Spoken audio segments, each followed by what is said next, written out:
night, CDA, Coeur d'Alene's Urban Renewal Agency. If you'd all stand and help me with the Pledge of Allegiance.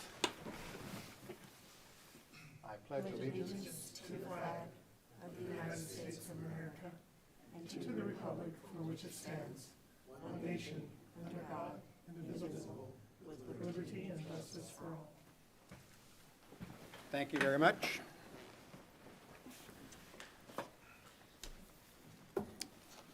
It's time on the agenda for public comment. Any public comment? Seeing none, then I will entertain a motion to approve the consent calendar. I'll make a motion to approve the consent calendar consisting of January 15th, 2025 board meeting minutes, the payables as submitted, and the district monthly financial statements. I'll second. Moved and seconded. Any discussion? All in favor? Aye. All those opposed? The ayes have it. The motion carries. Next up, Finance Committee. So this is the time of year where we do our annual fiscal audit. As you may remember, we have engaged Scott Hoover for the last few years to do our audits. He's been a great help with us through the Atlas project, and specifically with some of the drama with the changes with that project. So he has presented and come to the Finance Committee on a couple of occasions to talk through some of the things that he has worked through with the audit. And so the Finance Committee is fairly intimately involved with what he has prepared and presented. I actually spent a little extra time myself this year digging through a couple of issues that we wanted to make sure we were 100% comfortable with and in agreement with the audit results. So, Mr. Hoover, if you wouldn't mind presenting. I think Tony is going to do a presentation at the same time, or? No, that's for the annual report. Oh, okay. Sorry. Thank you, Scott. Again. Good evening. Thank you guys for having me. Sarah, I couldn't have said it better myself. We've met in great detail already, kind of to go over the financial statement draft and to cover any audit issues. So I'll just go through my kind of normal presentation, keep it short and sweet. I'd like to present to you the two audit reports that are covered in a governmental audit. And the first one on page 1 of the financial reporting package is, I call it the main audit report. This is my independent auditor's report on this report covers the actual financial statements themselves, the presentation, the disclosures, the footnotes, and the financial statement amounts. And it leads out with my audit opinion. In summary, I'm not going to read it verbatim, but in my opinion, I'm pleased to report that the financial statements, based upon the evidence that I've gathered and the procedures I've performed, are fairly presented in all material respects for the fiscal year ended September 30th, 2024. The second section of the report talks about the basis for my audit opinions. It just says that I conducted my audit in accordance with the relevant professional standards. There's 2 sets of standards that I adhere to in a governmental audit. The first one is generally accepted auditing standards. That covers any audit in the U.S., mostly for-profit entities. So I have that layer of standards as well as governmental auditing standards, the second layer of standards. I'm also required to maintain my independence, of course, and be independent from the agency. The next section discusses management's the responsibilities of management for the financial statements. And basically, management takes responsibility, takes ownership for its own financial statements, and that includes having a system of internal controls that is in place to prevent or detect material misstatements in the financial statements caused whether due to fraud or error. The next section further details my responsibilities as the auditor for the financial statement, as the auditor. My job, again, is to plan and perform the audit in accordance with the professional standards, to gather all the evidence that I need to be able to form an opinion on the financial statements. Let's see here, second page of the main audit report. Just further highlights, there's some bullet point items. It says that in performing an audit in accordance with generally accepted auditing standards and governmental auditing standards, I exercise professional judgment. I maintain professional skepticism throughout the audit. I identify and assess the risks of material misstatement. I scope the audit to, based upon the various financial statement areas, so that I can plan and design my procedures to get comfortable that the various financial statement areas are properly presented, fairly presented in all material respects. The third bullet point, I also gather and understand, document my understanding of the key internal controls that the agency has, like reviewing disbursements, approving disbursements, et cetera, reconciling bank statements. So I understand the system of internal controls as part of planning and performing my audit. I also evaluate the appropriateness of the accounting policies that the agency has in place. And I also evaluate the reasonableness of any significant accounting estimates that are at play, that are made by management, as well as I evaluate the overall presentation of the financial statements.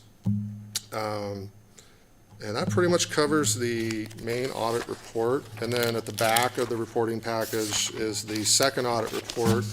And this one is required by governmental auditing standards. So you get a bonus, you get 2 audit reports. This is the report on internal controls over financial reporting and on compliance and other matters based on an audit performed in accordance with governmental auditing standards. In summary, this report just says that, as I mentioned earlier, I'm required to understand the agency's key internal controls that are in place in planning and performing the regular audit. Governmental auditing standards require that if in doing that, I become aware of any, they could be called gaps, or formally they're called deficiencies in the system of internal control, and those are defined in the second report, if you're curious. Either a significant deficiency in internal control, or worse, a material weakness in the system of internal control. I would be required under governmental auditing standards to bring that to yours attention and also theoretically the public's attention. We call it a finding or findings, and you want to try to obviously avoid audit findings. I'm pleased to report to you that this second report is also just boilerplate language. It's a clean, I did not identify any deficiencies in the system of internal control that I believe rise to the level of a significant deficiency or a material weakness, or in other words, I did not identify any reportable deficiencies in the system of internal control. And just kind of, speaking on that a little bit more, I mean, the way you guys are set up, it works well. I mean, Tony's kind of I wouldn't say he's a one-man show, but you guys are all collectively involved. But as far as, the director of the agency, Tony, then you have Leslie Gorley, CPA, who's your outsourced accountant. So that right there nips a lot of things in the bud. And then you guys being actively engaged, in particular the finance committee, doing what they do so well. So I did not identify any issues in terms of like lack of segregation of duties with respect to the system of internal controls. So have I put everybody to sleep yet? Any questions or comments? We appreciate it. Thank you, Scott, Appreciate it. for the work that you do for us, and You bet. appreciate it. Thank you, guys. Appreciate it. Do we need a motion to accept the audit? I'd rather someone else made the motion, just, I'll move to approve the fiscal year 2024 audit report as presented. Second. Chris? Moved and seconded. All in favor? aye. Aye. Any opposed? Motion carries. Next up, the draft annual report. Thank you, Mr. Chairman. Kind of share a little background for everybody here, just to refresh everybody's memory. There was a change in the urban renewal law statutes back in 2011 that required an urban renewal agency to accept public comment on their annual report prior to submittal to City Council. The following Ignite CDA process has been established to meet the statute requirements. The draft 2024 annual report to Council was posted on the Ignite CDA website's homepage a week prior to this board meeting. A public notice ran in the Coeur d'Alene Press a week prior to this board meeting that indicates that the board will accept public comment on the annual report. The notice states that the draft report is posted online and also states that written public comments are welcome and can be submitted via mail or email. Public comment on the Ignite CDA annual report will be a discrete agenda item at this board meeting. When this agenda item is addressed, an overview of the annual report will be provided by the executive director. Then the Ignite CDA chairman will then ask if any public comment on the annual report is available or in present. The board will then listen to public comment and then review any public written comments received. The board can then choose to discuss any issues as they wish, directing the executive director to work with the chairman on making any modifications to the draft annual report prior to submission to City Council. The board will then approve the draft annual report via motion with any proposed modifications as noted. So that just kind of shares with everybody the process we have in place. So now I'll go ahead and kind of give an overview of the annual report.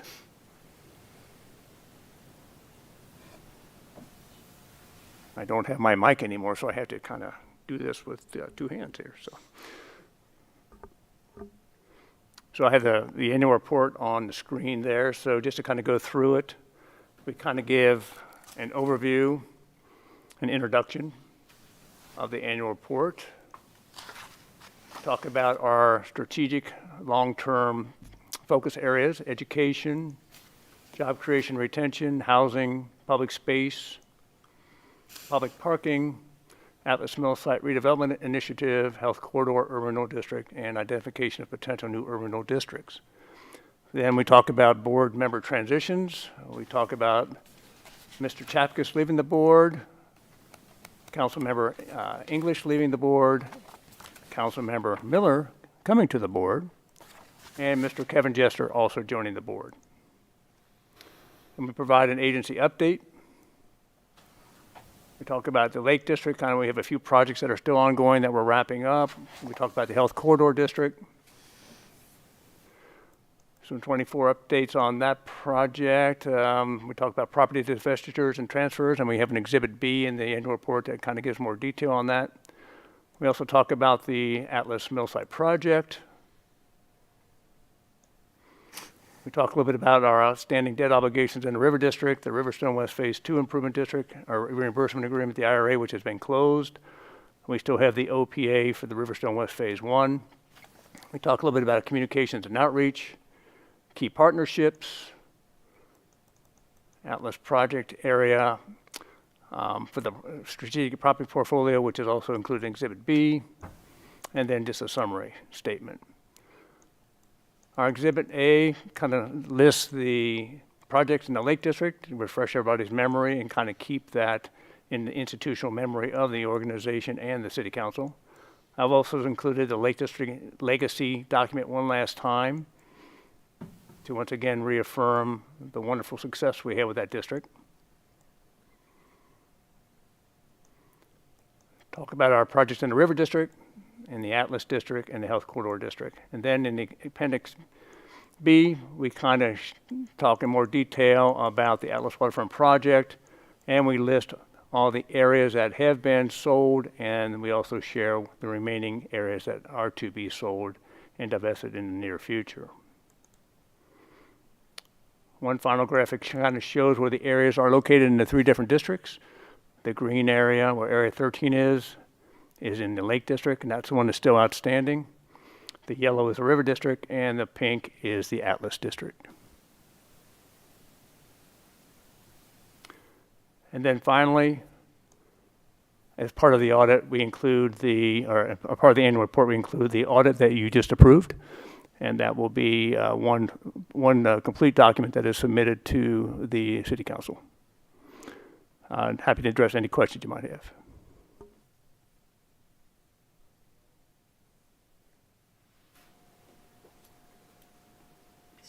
Chair.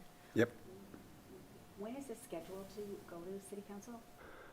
It'll probably go to City Council next week if you approve it. It has to be by law by the March 31st. By March 31st. Tony, you do go to a council meeting to present this also? I used to in the past, but I haven't recently. Okay. Any other comment, questions? Now we need to open up for public comment for the 2024 draft annual report. Any public comment? Seeing none, then I close the public comment period, and what's next?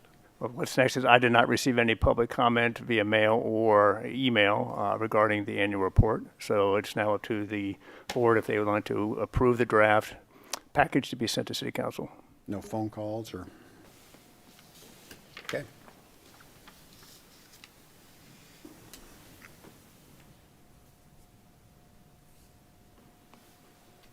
I guess I will make a motion. Pretty quiet. It was very quiet.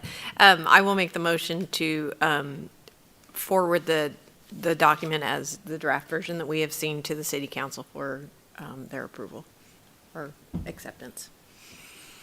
Second. Moved and seconded. Any discussion? Comments? All in favor? Say Aye. Aye. Opposed? Motion carries. Thank you very much. Next up on the agenda is the Executive Director's Report. Thank you, Mr. Chairman. I'd like to invite Mr. Phil Boyd with Welchcomer up to chat about the monument signage, final design and pricing agenda item. Okay, thank you, Tony and Chairman Hoskin and board members. Welcome, Mr. Boyd. Thank you. Okay, the monument signs.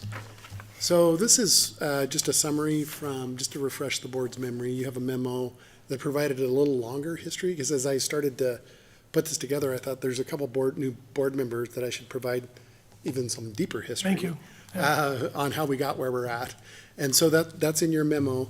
What you saw on the 18th was just kind of where we're at today. The decision point at that time was, do you want to cut us loose on design of them and moving forward? We didn't have the conceptual design number yet from the contractor, which we now do have.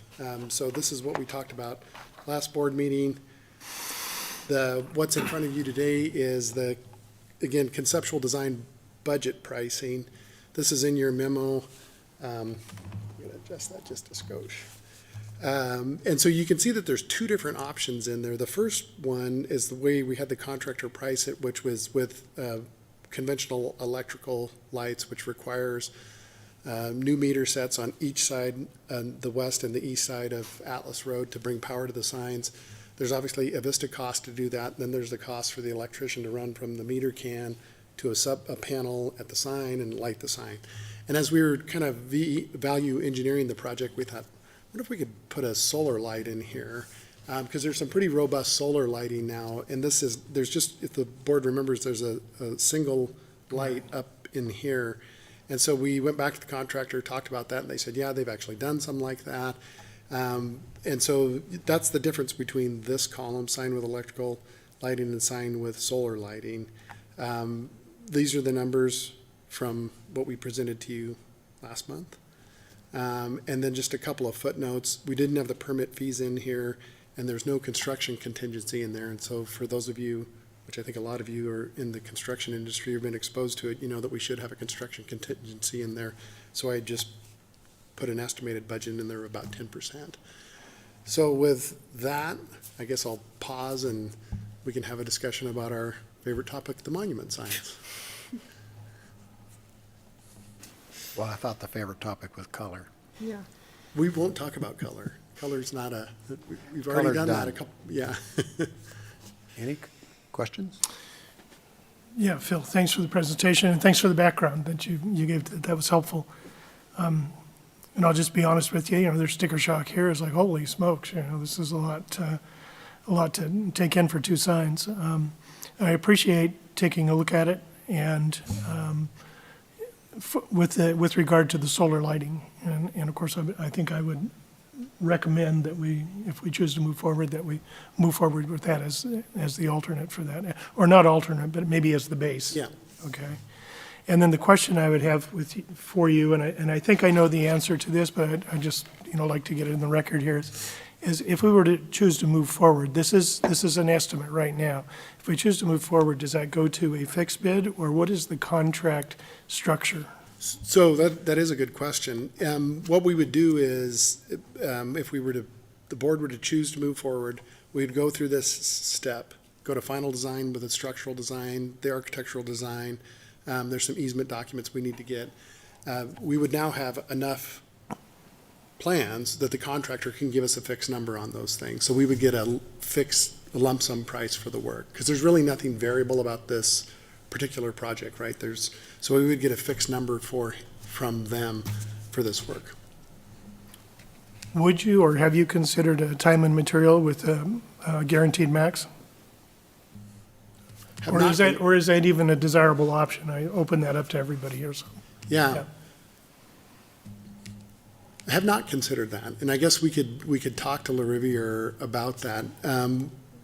Thinking about the sign configuration, where there might be some advantage to us, is in the construction of this part. I think the metal works is pretty definitive, and it's not hard to price.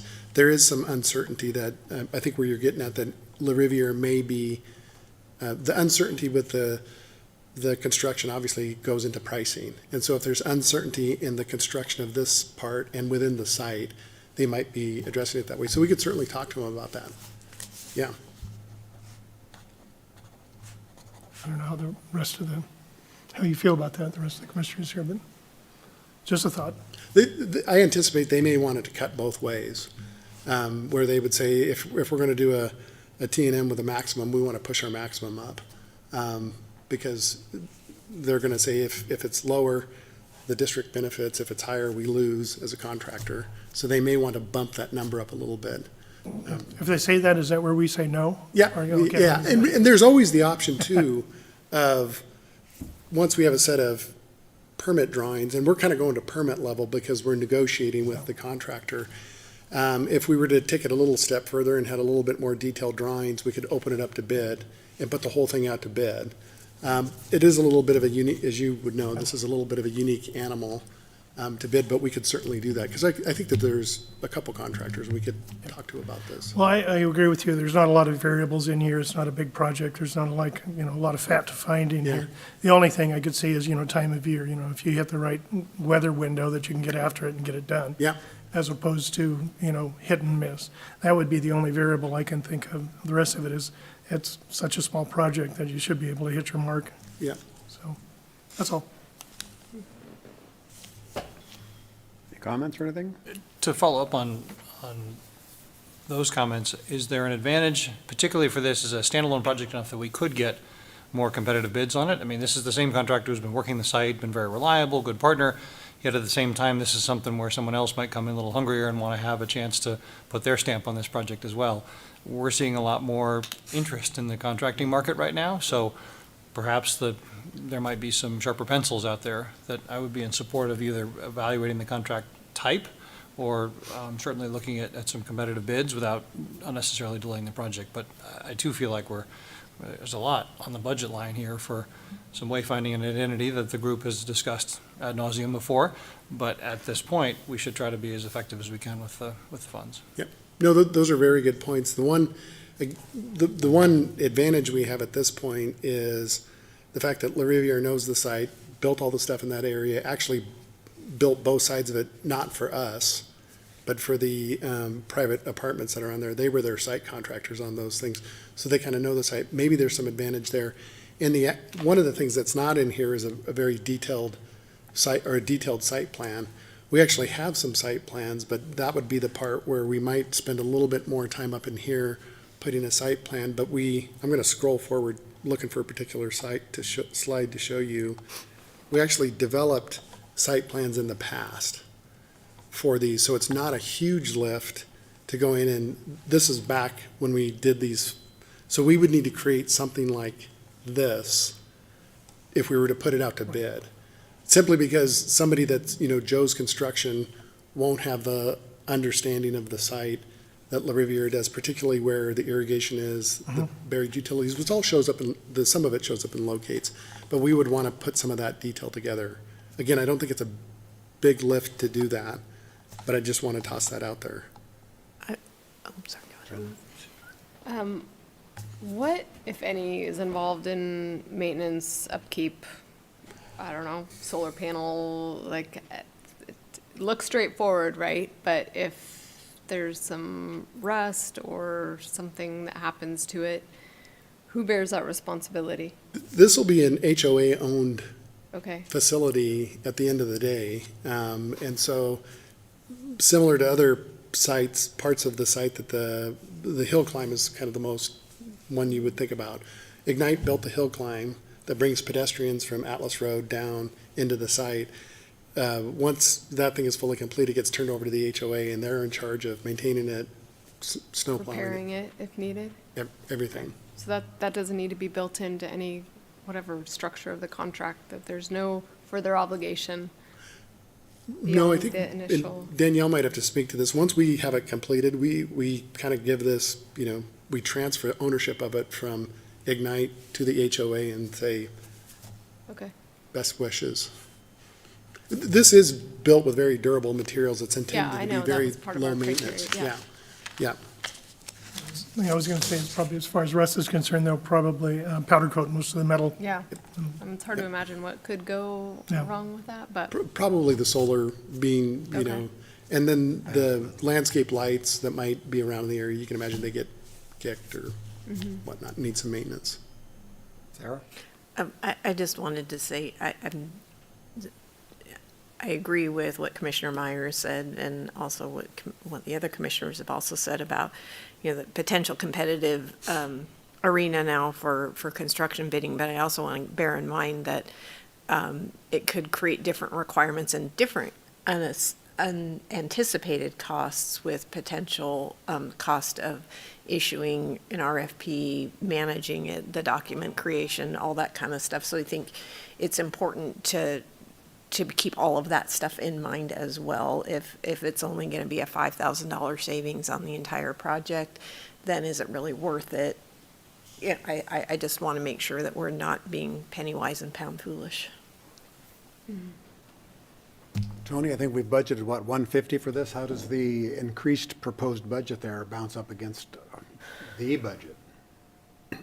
We would still be within budget if the board went with the 191. 191. Yeah, I think we'd still be fine on this stack. And like you were saying, if we kind of go out to bid and the management costs associated with that, I don't know what we get, but we'd still have to monitor that.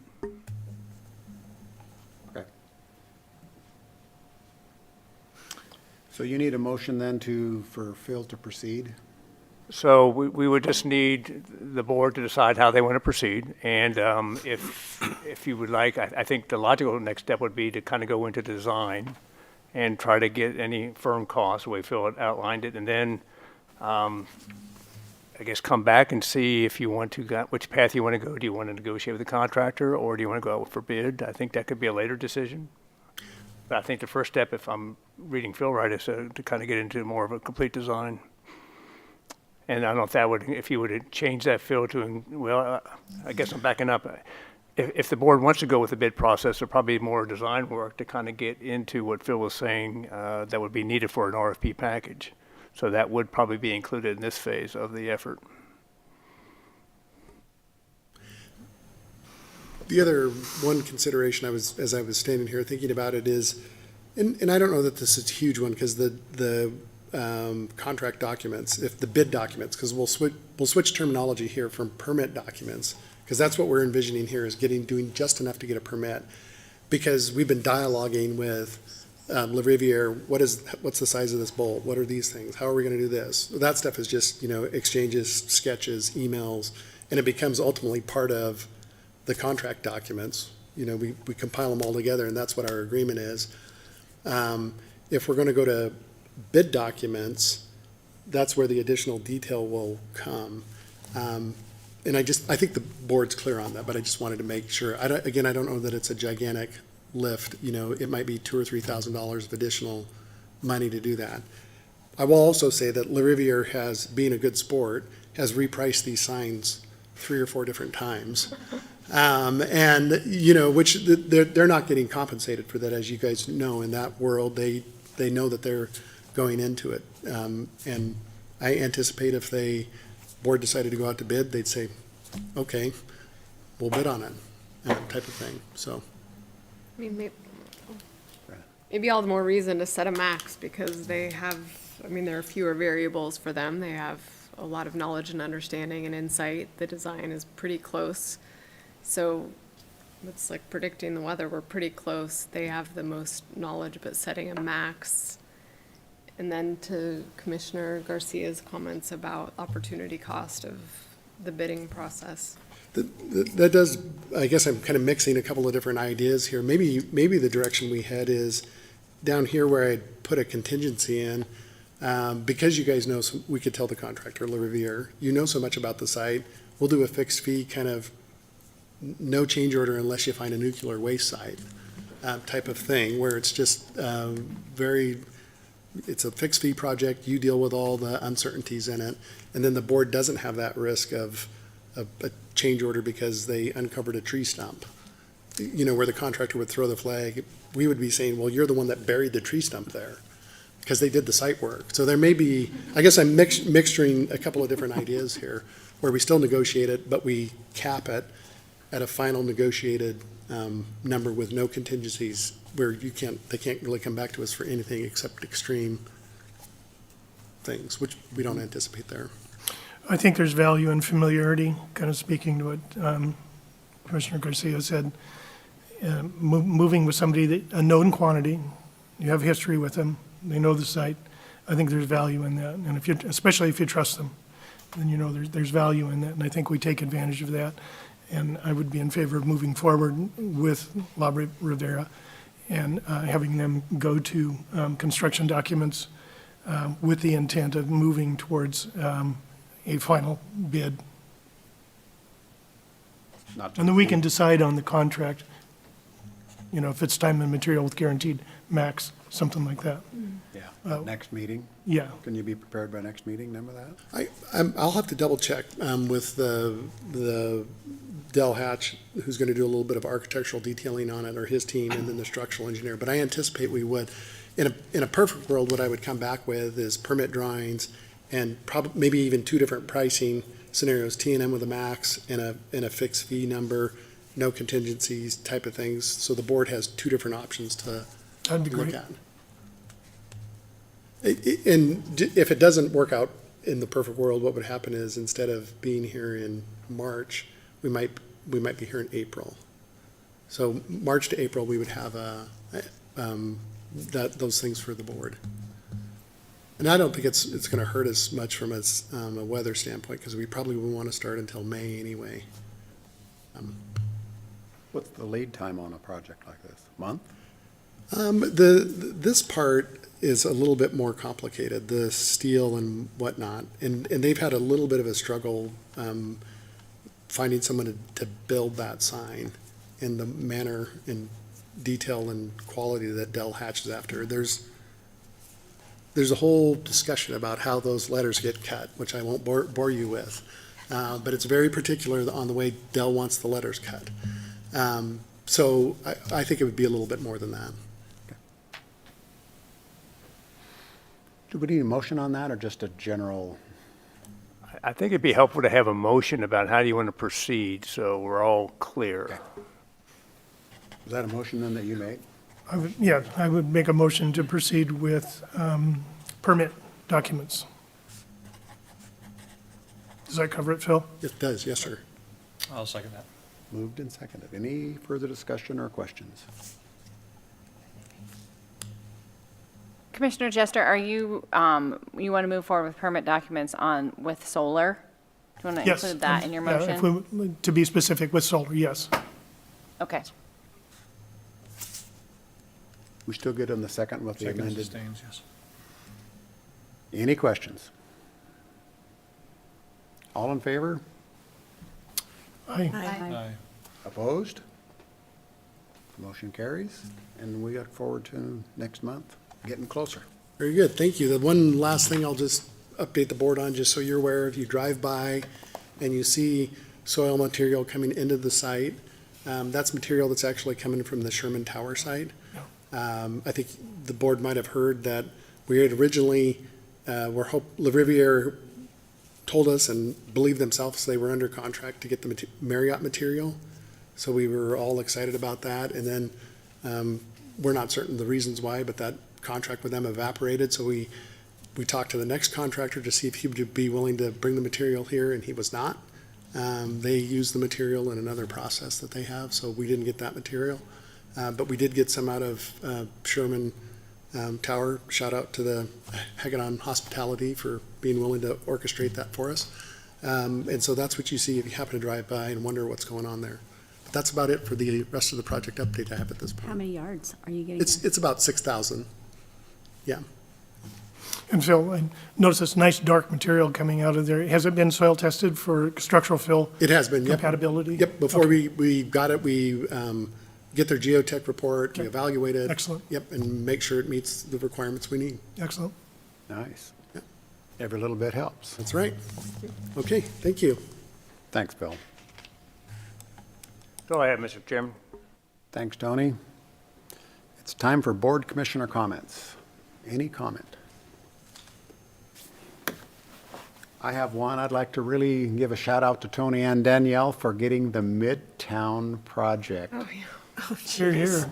Here, here. So thank you two for that. It's awesome, and it's a great looking stretch up there, so we appreciate it. Thank you. The city appreciates it, so How many years? Enough. It was like 8 or something. yeah, Since I've been on, decades. longer. Longer. I'll entertain a motion to adjourn. So moved. Second? All in favor? Aye. Motion carries, and we're adjourned, and that's a wrap.